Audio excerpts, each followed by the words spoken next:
राधे राधे श्री अरदास। तो भक्तों कैसे आप सब, कान्हा जी कृपा से आप सब अच्छे होंगे।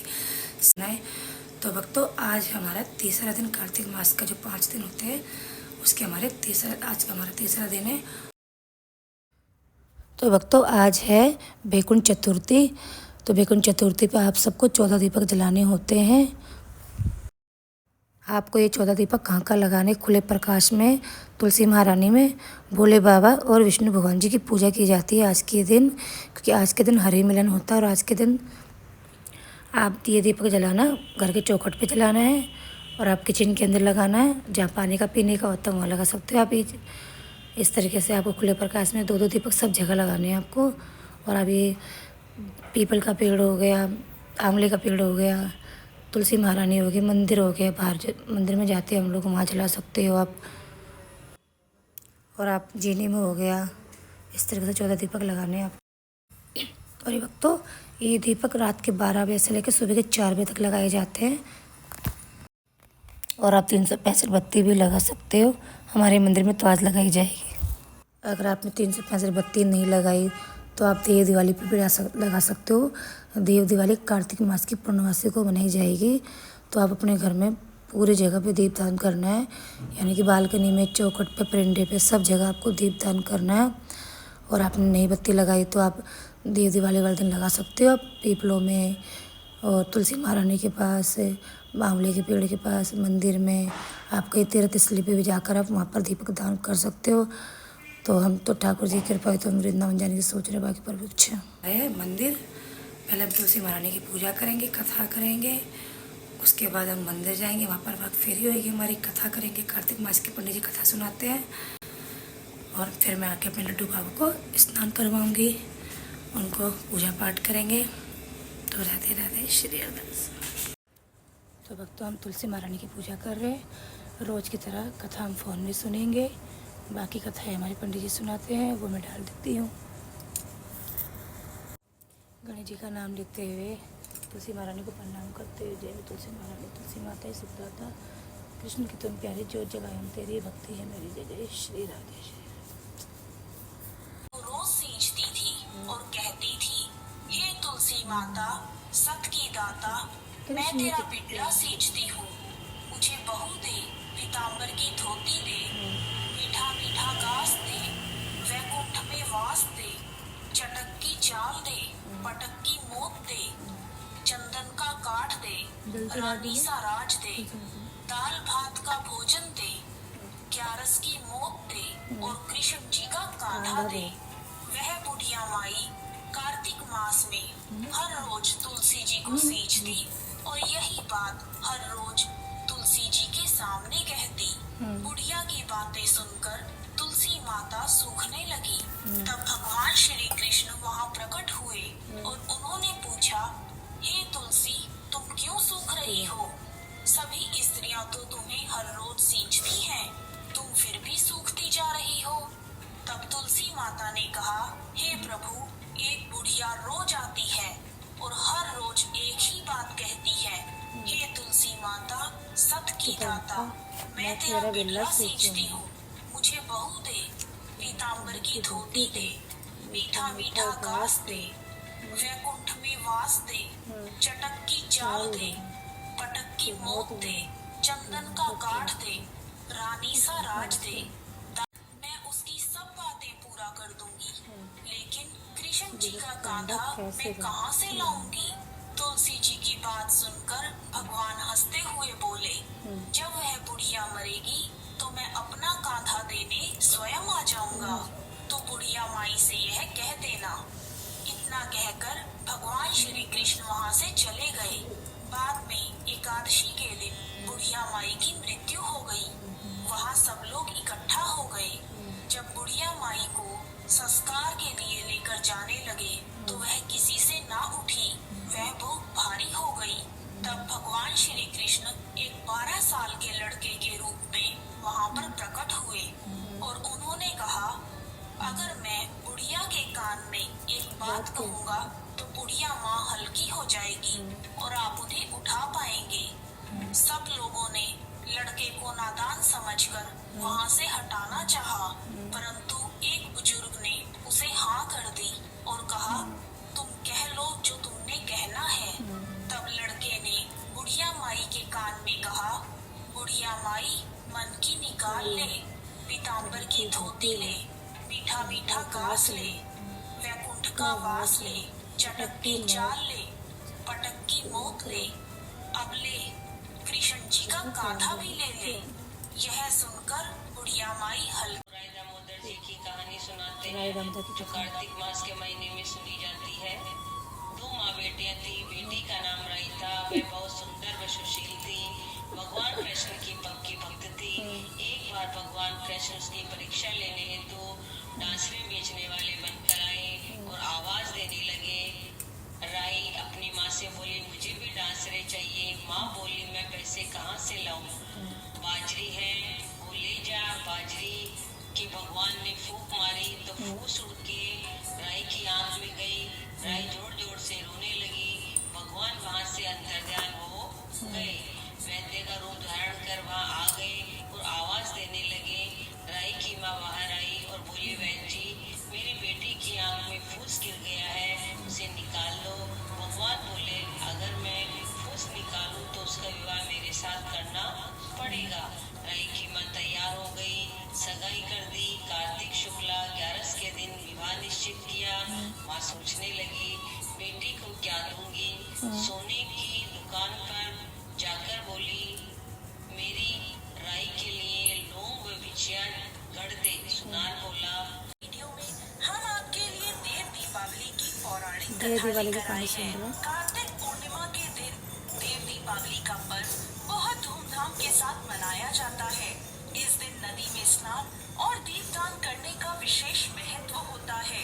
ऐसी मान्यता है कि इस दिन देवी देवता भी स्वर्ग लोक से धरती पर आते हैं और देव दीपावली का पर्व मनाते हैं। इस वर्ष कार्तिक पूर्णिमा 8 नवंबर 2022 को है, लेकिन इस दिन चंद्र ग्रहण लगने के कारण हम सभी देव दीपावली 7 नवंबर 2022 को मनाएंगे। देव दीपावली से जुड़ी एक पौराणिक कथा के अनुसार त्रिपुरासुर नाम के एक राक्षस ने अपने आतंक से धरती लोक पर मानवों और स्वर्ग लोक में सभी देवताओं को ध्वस्त कर दिया था। सभी देवतागण त्रिपुरासुर से परेशान हो गए थे। सभी सहायता के लिए भगवान शिव के पास पहुँचे और त्रिपुरासुर का अंत करने की प्रार्थना करने लगे। कथा के अनुसार भगवान काशी में पधारे और काशी में भी दीप प्रज्वलित कर देवताओं ने खुशियां मनाई। इसके बाद से कार्तिक पूर्णिमा को देव दीपावली कहा जाने लगा। इस दिन त्रिपुरासुर राक्षस का वध हुआ था, इसलिए इसे त्रिपुरारी पूर्णिमा के नाम से जाना जाता है। इस दिन स्नान, दान, व्रत और दीपदान का विशेष महत्व है। सुख समृद्धि के लिए लक्ष्मी जी का पूजन किया जाता है। धार्मिक मान्यताओं के अनुसार इसी दिन भगवान विष्णु ने मत्स्य अवतार धारण किया था।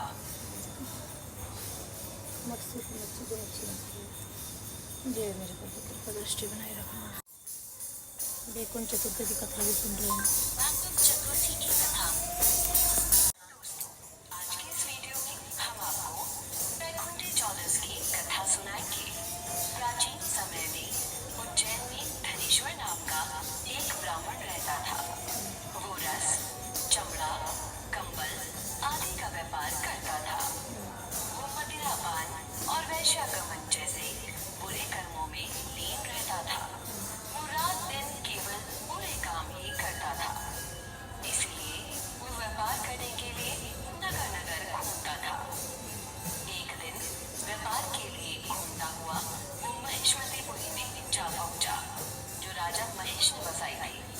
उसी प्रकार इस कथा को सुनने वाले, कहने वाले, पढ़ने वाले सभी पर अपनी कृपा बनाए रखना, सबकी मनोकामनाएं पूरी करना। दोस्तों, आपको ये वीडियो कैसे लगी हमें बहुत कमेंट अच्छी लगी। तुलसा महारानी नमो नमो, हर के पटरानी नमो नमो, तुलसा महारानी नमो नमो, हर के पट। तो हम जा रहे हैं मंदिर। भाग के जाते हैं मंदिर। ठंड हो रही है मगर आज मेरी जेब टोपी लगा रखी है।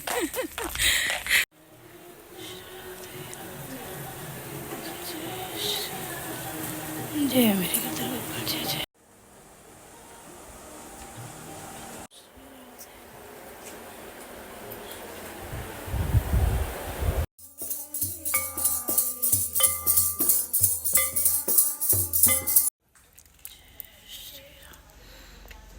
श्री राधे। नहीं ओम नमो भगवते वासुदेवाय। ओम नमो भगवते वासुदेवाय। कौन कहता है देवाय।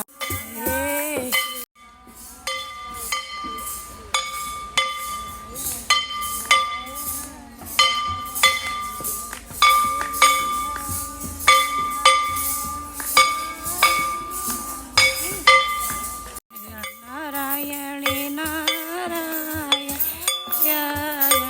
गोविंद नारायण। माँ यशोदा के जैसे बुलाते नहीं, माँ यशोदा के देवा। ओम नमो भगवते वासुदेवाय। ओम नमो भगवते वासुदेवाय।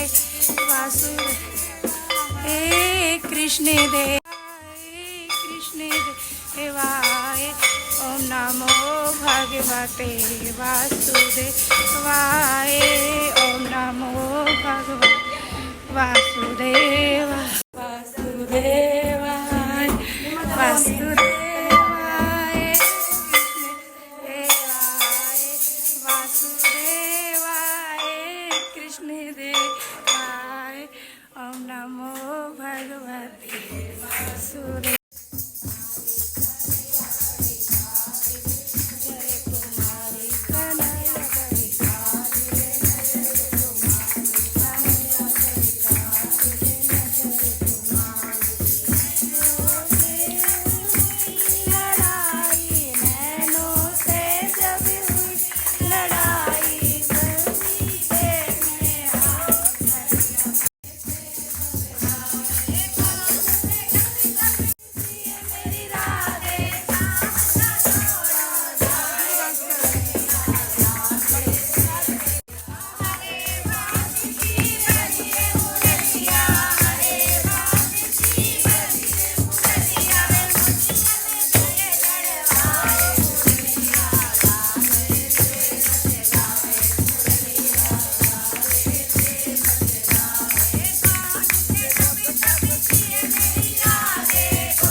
श्री राधे जप किए मेरी राधे आए। ओम नमो भगवते वासुदेवाय वासुदेवाय कृष्ण देवाय वासुदेवाय कृष्ण देवाय। ओम नमो भगवते वासुदेव 16 राम राम 17 राम राम 18 राम राम 19 राम राम 20 राम राम 21 राम राम 22 राम 23 राम राम 24 राम राम 25 राम 26 राम राम 27।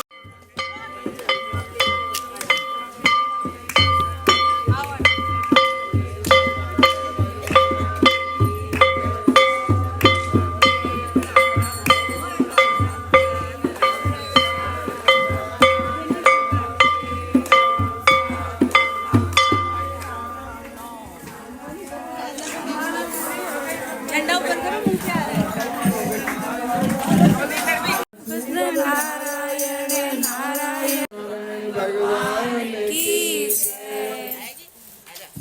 सब लोग जिनको जहाँ जगह मिले वो वहीं बैठ जाइए। लाल की जय श्री राधे बिहारी लाल की जय।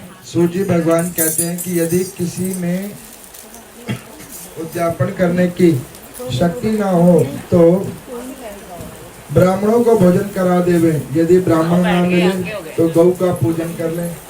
यदि गौ भी ना मिले तो पीपल अथवा वट का पूजन कर लेवे। ये सुनकर ऋषि पूछने लगे कि महाराज वृक्ष तो सभी समान है, फिर पीपल तथा वट वृक्ष को ही क्यों श्रेष्ठ माना गया है। तब सूजी कह रहे कि पीपल विष्णु का रूप है, वट भगवान शंकर का रूप है, पलाश ब्रह्म स्वरूप है। फिर ऋषियों ने पूछा कि ब्रह्मा विष्णु महेश ये सब वृक्ष भाव कैसे हो गए, इसको आप बतलाएं। यह सुनकर सूजी कह रहे कि हे ऋषियों, एक समय शिवजी पार्वती से एकांत में विराजमान थे। उस समय में देवताओं द्वारा भेजे गए अग्निदेव द्वारा उनके एकांतवास में कुछ विघ्न बाधा उपस्थित हुई। तब पार्वती जी बड़ी क्रोधित हुई और श्राप दिया कि तुम वृक्ष रूप हो जाओ। तब भगवान विष्णु गया में जाकर पीपल बन गए, शिवजी काशी में जाकर अक्षय वट बन गए, ब्रह्मा जी पलाश का रूप धारण करके बैठे। तभी से पीपल और वट की पूछा कि प्रभु रविवार को पीपल का पूजन क्यों नहीं होता है और शनिवार को अवश्य क्यों होता है, इसका क्या कारण है, सो कृपा कर कहिए।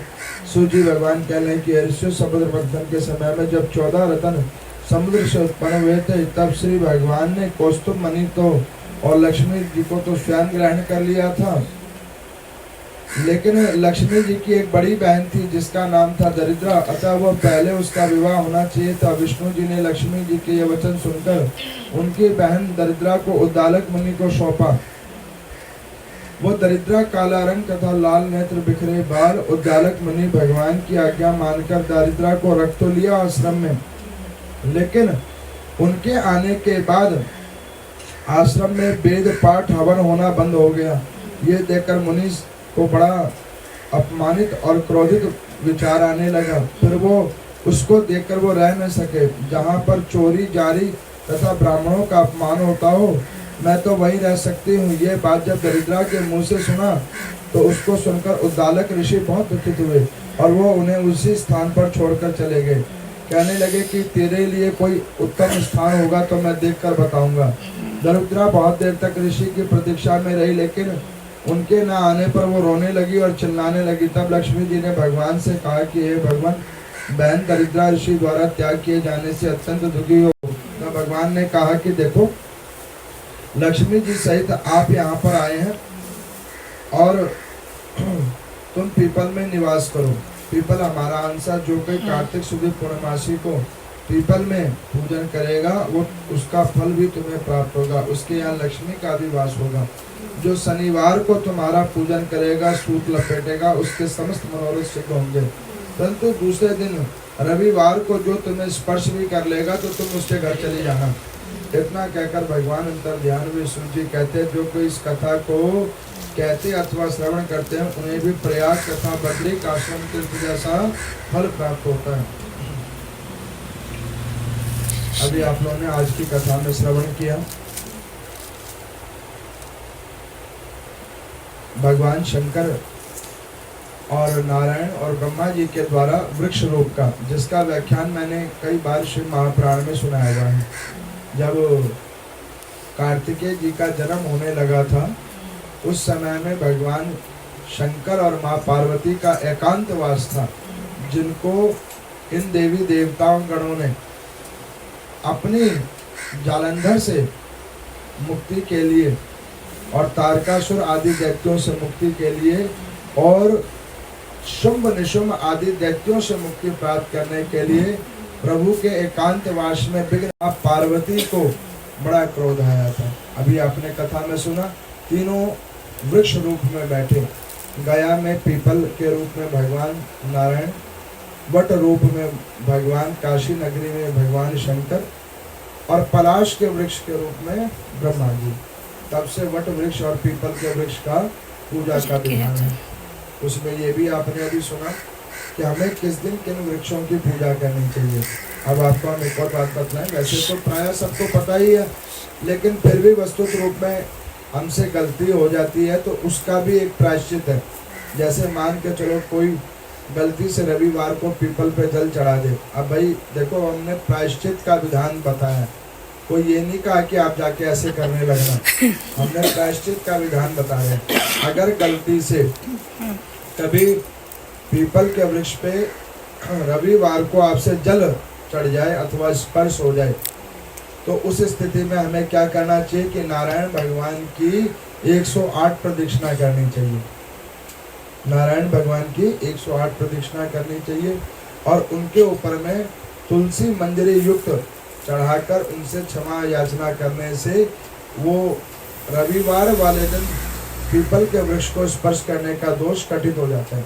अब आपको हम एक और बात बतलाएं कि कई बार कई लोग पूछते हैं कि पंडित जी एकादशी, तो मैं आपको बताता हूँ कि देखो एकादशी वाले दिन चावल को नहीं खाना चाहिए, ये शास्त्र कहते हैं। उसके और बहुत सारे व्याख्यान हैं, लेकिन मैं संक्षिप्त में आपको कहता हूँ कि इसको ग्रहण करने का दोष है।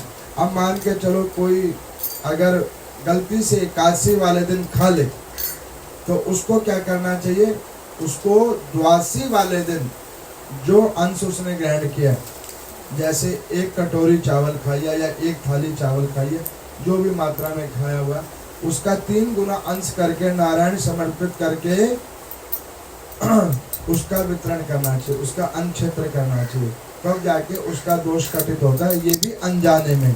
अब मान के चलो आप क्या करो कि जान के चावल बना लो और कहो कि पंडित जी ने ये बतलाया था तो अब हम कर लेंगे तो हमारी निवृत्ति हो जाएगी, तो ये ऐसे निवृत्ति नहीं होती है।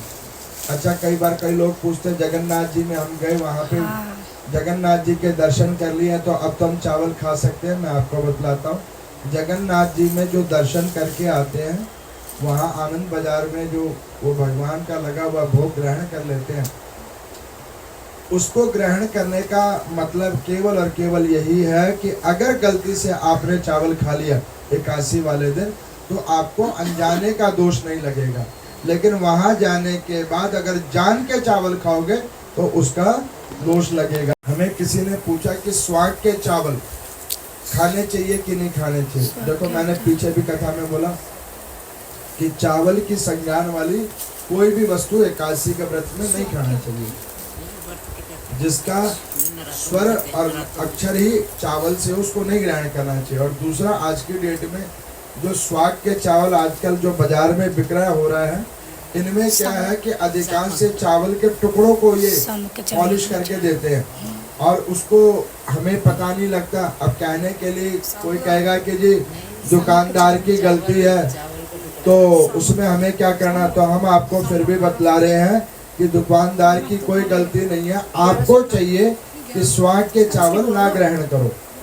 नवरात्रों आदियों में तो ग्रहण करते हो, चलो जैसे करते हो, लेकिन एकादशी वाले दिन बिल्कुल नहीं करना चाहिए। बढ़ती स्त्री पुरुष को उसको शुद्धता और पवित्रता से व्रत रखना चाहिए। दूसरा, आज है देव दीपावली, ठीक है, और देव दीपावली का महोत्सव होगा। अब हमने पीछे जो हमारे साथ हरिद्वार गए, हमने वहाँ पे दीप दान करवाया, 365 दीपक का, जो गए उन्होंने देखा, उन्हें ध्यान भी होगा। वस्तुत रूप में देव दीपावली वाले दिन देखो अभी पीछे दीपावली गई थी तो जनमानस लोगों ने इसको किया। लेकिन जो कार्तिक शुक्ल 14 तिथि होती है 30 करोड़ देवी देवता का, तो वो क्या करते हैं, वो भी एक दीपावली का महोत्सव बनाते हैं और वो उसे कहते हैं देव दीपावली।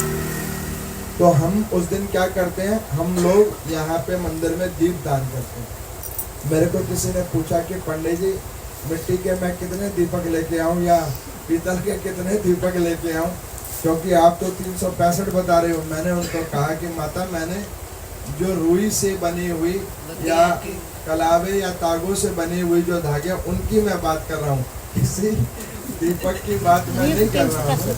उसे देवल कहा जाता है, लेकिन हमने दोनों चीजों को एक ही जगह जोड़ रखा है। आप क्या करोगे, 365 दीपक लेके शाम को 6 बजे पहले मंदिर में कीर्तन होगा।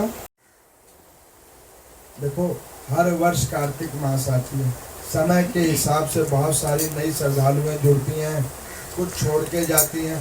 वस्तुत रूप में कहीं पे भी पहुंचो, कहीं भी जाओ, लेकिन ये कार्तिक मास का जो व्रत और जिसने भी नियम उठाकर जो करते हैं जो लोग, मैं उन लोगों को कहूँगा कि जहाँ भी जाओ, जैसे भी करो, उस स्थिति में 3 चीज़ों को करते रहोगे तो सदैव फलित रहोगे।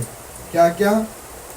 एक नारायण की पूजा, जहाँ भी जाओ नारायण में विश्वास करो, नारायण की पूजा करो। गौ का पूजन करो, उनमें विश्वास करो तो आपके अपने आप कार्य सिद्ध होंगे। तुलसी का पूजन करो, उससे आपके सारे कार्य सिद्ध होंगे। और किसी ब्राह्मण वैष्णववादियों की निंदा करने से बचो, सनातन धर्म की निंदा करने से बचो, ताकि आपका आगे का मार्ग कल्याणमय हो। मैंने आपको भक्ति चरित्र में कई सारी कथाओं के रूप में समझाया था।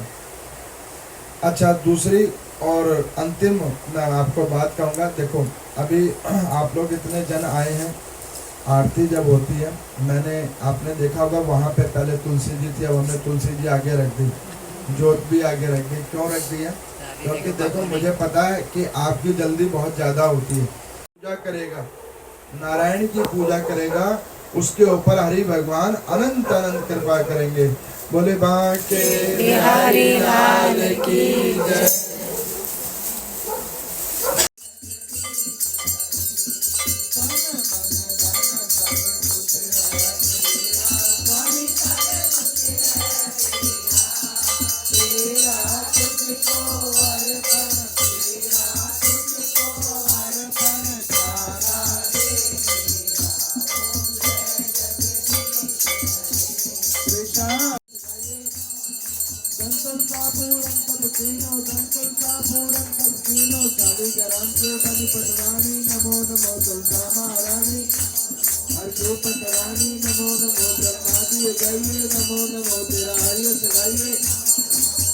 पत्र मंजरी कोमल जाके श्रीपति कमल चरण लपटानी नमो नमो तुलसा महारानी नमो नमो हरि पटरानी नमो नमो ब्रह्मादि जय नमो नमो तेरा हरिय सगाइए।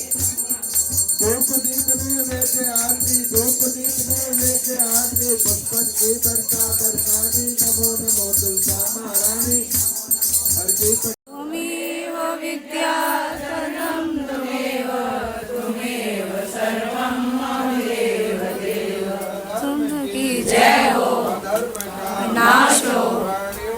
सद्भावना हो, जिसका कल्याण हो, विचार हो। महादेव महादेव। श्री राधे श्री राधे। बिहारी लाल की जय, बिहारी लाल की जय। सचिया